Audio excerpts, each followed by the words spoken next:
Damien, tu me racontes une histoire? Bien sûr. Il était une fois des héros qui montaient en haut d'une colline. Quoi? Des zéros qui marchent? Ah, non, attends, des héros. Donc, trois héros qui montèrent en haut d'une colline pour attraper un dragon.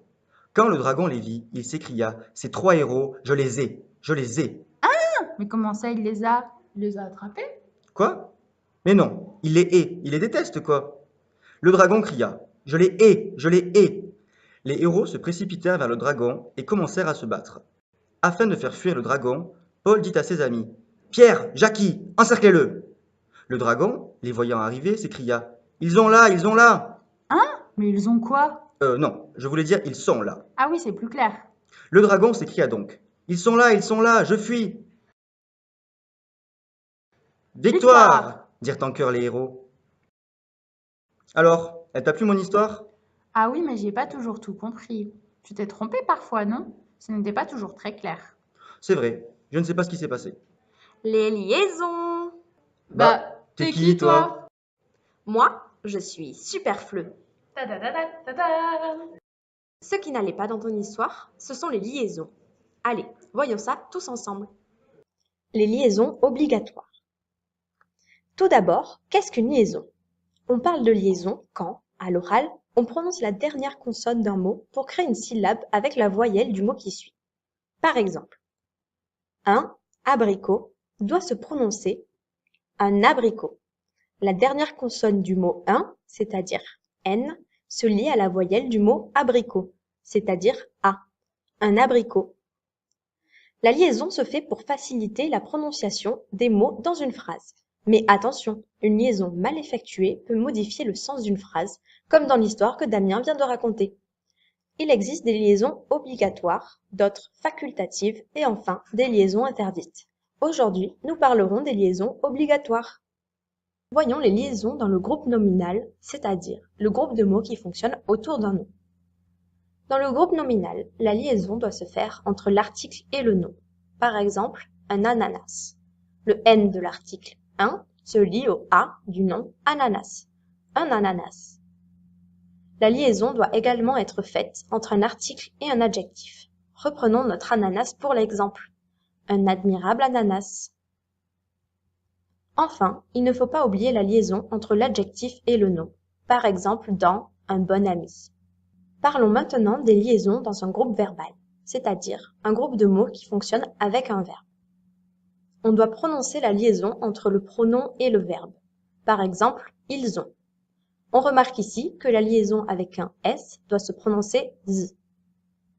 Il faut aussi prononcer entre le verbe et le pronom. Par exemple, allons-y. Enfin, quand un pronom est suivi du pronom i ou en, il faut aussi faire la liaison. Elles en veulent.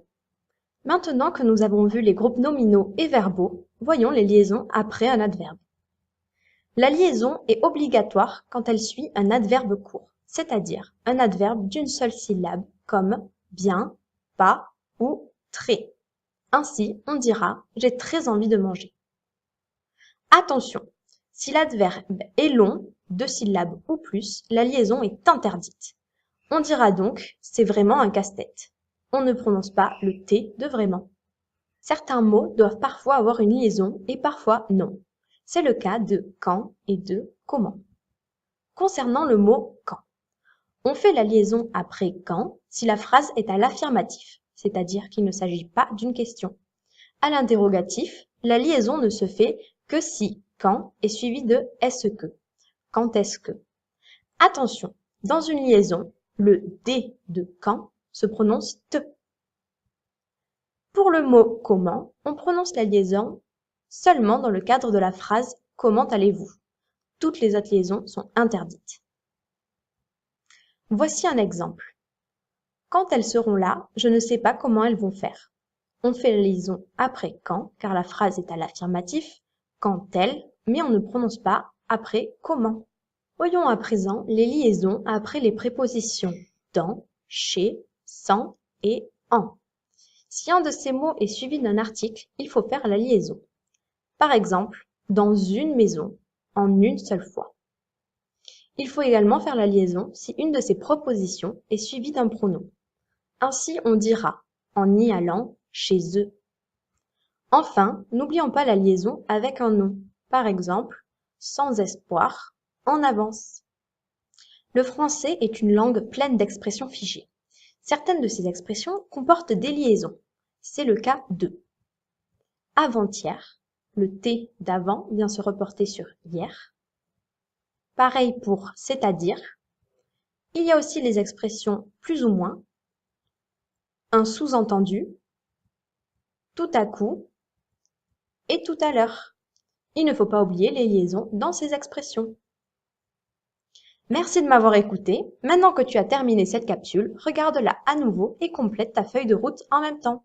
À bientôt avec Superfleu. Ta-da-da-da-da-da.